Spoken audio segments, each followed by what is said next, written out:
C'est l'heure du journal des régions. Mesdames et messieurs, bonsoir et bienvenue dans cette édition. La cellule sectorielle de pilotage de la réforme administrative et institutionnelle a été officiellement installée. Elle est présidée par le secrétaire général du ministère de l'Enseignement supérieur et de la Recherche scientifique. On fait le point avec Précieuse Akeranou, Bénédicte Poisson. Ils sont renvoyés à la tâche. Ces hommes et femmes, membres de la cellule sectorielle de pilotage de la réforme administrative et institutionnelle. Désormais, ils devront travailler avec plus d'ardeur et d'abnégation. L'installation de cette cellule au ministère, sinon la dynamisation de cette cellule au ministère de la recherche scientifique vient à point nommé parce que nous sommes à l'ère des réformes et il faut qu'il y ait un œil sur l'ensemble des réformes qui se mènent au plan national. La cellule nouvellement installée est composée de 7 membres. Elle a en charge plusieurs missions. Cette cellule a pour rôle d'assurer la coordination technique et le suivi de la mise en œuvre de tous les chantiers de réforme initiés par les directions au sein de notre ministère. À ce titre, elle est chargée, entre autres, de programmer, de suivre et d'évaluer les réformes nécessaires à la réalisation de la mission du ministère conformément à la vision du gouvernement. Elle est également chargée de produire les rapports mensuels de ces activités au président du comité de coordination de la réforme administrative.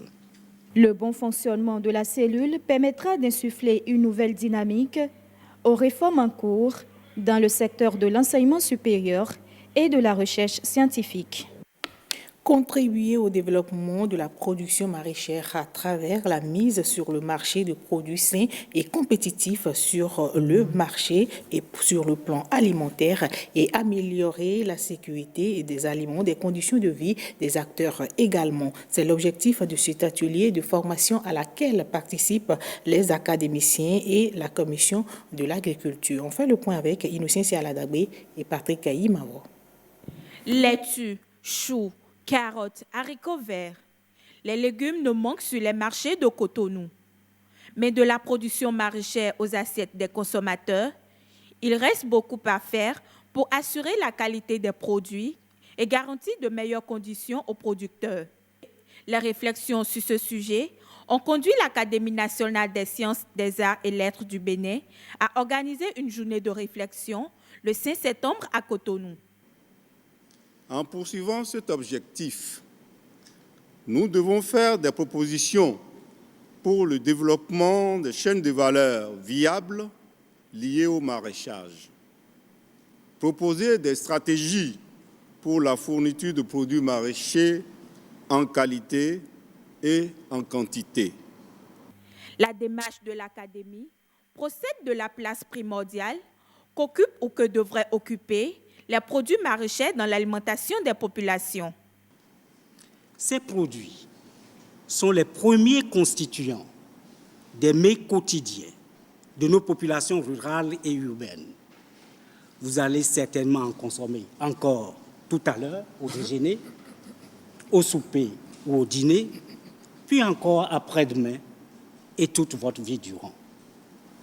L'on peut affirmer que le maraîchage est incontestablement l'essence principale qui alimente et maintient le fonctionnement de notre organisme. L'atelier met un accent particulier sur les méthodes de stockage et de conservation les plus appropriées pour ces produits. Les salades, les carottes, les tomates, lorsqu'elles sont livrées, contiennent des bactéries, etc., qui sont nocifs pour la santé. Donc, il faut suffisamment d'eau pour les laver et les mettre dans des bocaux dans lesquels on peut les conserver. C'est-à-dire que ces bocaux-là aussi doivent être des bocaux propres, n'est-ce pas? Et c'est tout cela qu'on doit étudier. Et dans des pays développés aujourd'hui, les bocaux en verre sont faits pour conserver, par exemple, les tomates pendant plusieurs jours et plusieurs semaines. Et ça permet aux gens de les consommer lorsqu'ils en ont besoin. Le maraîchage urbain massivement pratiqué à Cotonou constitue l'une des principales sources d'approvisionnement en légumes des Cotonois. Et pour commémorer le cinquantenaire de l'historique appel du Saint-Pape Paul VI à toute l'Église en Afrique, je cite, « Africains, vous êtes désormais vos propres missionnaires.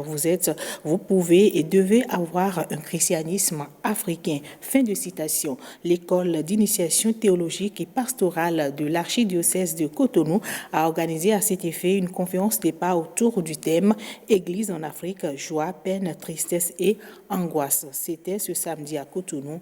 On fait le point avec Enoch Mpati, Patrick Imavo. Au cœur de ces échanges à bâtons rompus entre chrétiens laïcs, théologiens et prêtres moralistes, le décryptage des grandes recommandations. 50 ans après la rencontre de Kampala et de la naissance du symposium des conférences épiscopales de l'Afrique et de Madagascar. Une rencontre au cours de laquelle le pape Paul VI, en 1969, invitait les Africains à un christianisme africain. L'Église, dans son rapport à la culture, demande aux chrétiens d'agir de manière créative, de trouver dans l'Évangile les valeurs. Les valeurs africaines auxquelles on fait allusion ici ne sont forcément pas liées aux pratiques culturelles ou endogènes. C'est ce que nous avons hérité de nos pères, mais c'est aussi ce que nous vivons aujourd'hui et c'est ce que nous essayons de faire pour l'avenir. Et donc, l'Évangile nous interpelle dans cette situation culturelle. Dans cette situation culturelle, l'homme africain est invité à la culture de la paix, mais surtout à témoigner de l'Évangile du Christ, quelles que soient les circonstances. Le chrétien est donc appelé à être le sel quand il est question de débat politique, être la lumière quand il est question de débat économique, être le levain quand il est question de débat sur la cohésion sociale. Une manière de savoir qu'ils ont le devoir de construire leur société à partir de la construction de leur propre vie. 50 ans après, l'appel de Kampala semble porter ses fruits au sein de l'Église universelle. L'Afrique a accueilli l'Évangile, l'Afrique a donné des saints. Le christianisme croît en Afrique. Ce n'est pas une croissance simplement sociologique. On voit que des gens font des expériences de foi. Il y a des hommes et des femmes déterminés. Des femmes et des hommes déterminés dans la foi. L'Église en veut davantage, mais pas à n'importe quel prix. Pour cela, la formation reste un point capital. Le laïc a besoin de se former de sorte à pouvoir être un disciple du Christ, celui qui suit le Christ et se sert de son enseignement, de sa pratique, de l'amour qu'il y a, de son don de soi, pour la libération de l'homme. Cette rencontre initiée par l'école d'initiation théologique et pastorale a permis à ces chrétiens, désormais véritables missionnaires, de bâtir un christianisme africain. Et ce sera tout pour ce journal. Merci de votre aimable attention. Retrouvez Koudous Abdoulaye pour le journal de 20h.